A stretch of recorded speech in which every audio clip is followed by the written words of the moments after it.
여러분, 몸에 좋은 식품으로 알려진 김. 그런데 김을 잘못 먹으면 오히려 건강에 해로울 수 있다는 사실 알고 계셨나요? 오늘은 김의 역사, 올바르게 먹는 방법과 놀라운 효능에 대하여 알아보겠습니다. 바닷가의 바위 옷과 같다고 하여 해 또는 해태라고 부르며, 김의 역사는 삼국시대부터 조선 왕조 초기 경남아동에서 먹기 시작했다 전해지며, 경상도 지리지, 동국 여지 승남, 삼국 유사에 김을 먹었다는 기록이 남아 있습니다. 김이라 불리우게 된 것은 조선시대 전남 광양의 김열기 1640년경 해변에 표류해온 참나무 가지에 김이 붙은 것을 보고 양식법을 창안에 보급하면서 그의 성을 따서 김이라 명명됐다고 합니다. 이러한 김을 상업적으로 생산하는 나라는 한국, 중국, 일본이 대표적인데요.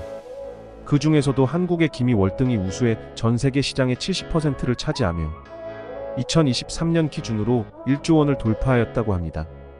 그래서 김을 바다에서 나는 검은 반도체라 부르기도 한답니다. 이렇게 효자식품인 김도 어떻게 섭취하냐에 따라서 몸에 이롭거나 해로울 수 있는데요.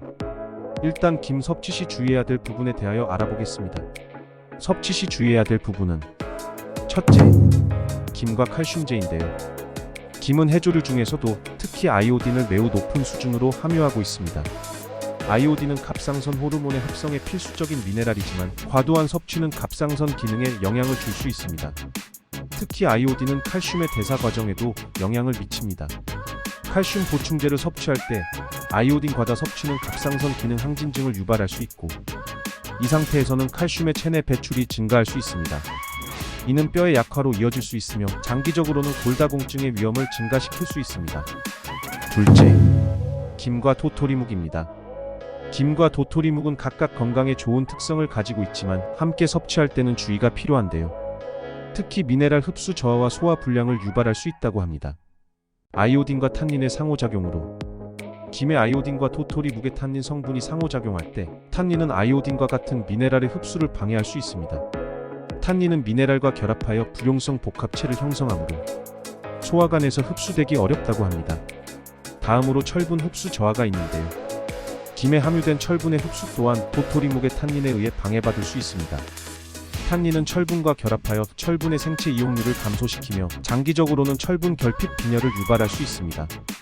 그리고 소화 문제가 있습니다. 도토리묵의 높은 섬유질 함량은 일반적으로 장 건강에 유익하지만 과도한 섬유질은 소화에 부담을 줄 수 있으며 김과 함께 섭취될 경우 소화 과정이 더욱 복잡해질 수 있습니다. 위에서와 같은 문제점을 줄이기 위한 방법이 있다고 하는데요. 그것은 도토리묵을 끓는 물에 1분 정도 데쳐서 탄닌 성분을 줄여주는 방법이 있다고 합니다. 셋째, 조미김의 섭취 방법. 요즘은 조미김의 전성시대라 할 만큼 많은 조미김이 있는데요. 조미김의 바른 기름이 시간이 지나면서 산패되면 혈관 손상을 일으킬 수 있습니다. 따라서 조미김을 개봉하여 섭취할 때는 가급적 짧은 기간 내에 드시는 걸 추천드립니다. 그리고 넷째, 갑상선이 약한 분들은 김 섭취를 주의해야 합니다. 김에 다량 함유된 요오드가 갑상선 기능 저하증이나 갑상선염을 유발할 수 있으니 주의가 필요합니다. 이렇게 섭취 시 주의할 점을 피하신다면 정말 장점이 많은 식재료인데요. 이런 김의 효능과 영양소, 인체에 미치는 좋은 효능에 대하여 알아보겠습니다. 김의 효능과 영양소. 김은 다른 해조류와 비교했을 때 뛰어난 영양 성분을 가지고 있는데요. 일반적으로 김은 다른 해조류에 비해 단백질 함량이 높고 특히 비타민 B12, 칼슘, 철, 마그네슘, 그리고 요오드와 같은 미네랄 함량이 풍부합니다. 요오드가 매우 풍부한 음식으로서 체내의 물질 대사를 촉진하는 티록신의 합성에 이용하며, 티록신은 포도당의 분해를 촉진하고 체온을 높이며 유아의 신경세포 분화와 성숙에 관여하며 성장에도 관여하는 등 중요한 호르몬인데요. 요오드 섭취가 부족 시 티록신의 분비를 촉진하는 호르몬이 계속 분비되어 성장이 저해 갑상선에 심한 부종을 일으키며, 반대로 갑상선을 자극하는 티록신이 과량 분비되며 안구의 돌출, 체중 감소 등의 병을 얻을 수 있다고 합니다. 따라서 일상적으로 해조류를 많이 섭취하는 사람에게는 요오드 부족이 아니라 과잉을 걱정해야 됩니다. 하지만 요오드의 함량은 김밥김 한 장, 약 4g에는 10마이크로그램 정도 들어있으므로 하루 권장 최대치에는 턱없이 부족하기에 자신이 하루에 전지김만 250장을 먹는 수준이 아니라면 너무 걱정 안 해도 된다고 합니다. 또한 식물성 식품 중 유일하게 시아노코바라민이 매우 풍부한 음식입니다. 식물성 식재료 중에서는 단백질 함량이 높은 축으로 계란 1개 정도의 단백질량이 김 5장에 들어있다고 합니다. 그리고 식이섬유도 풍부한데요.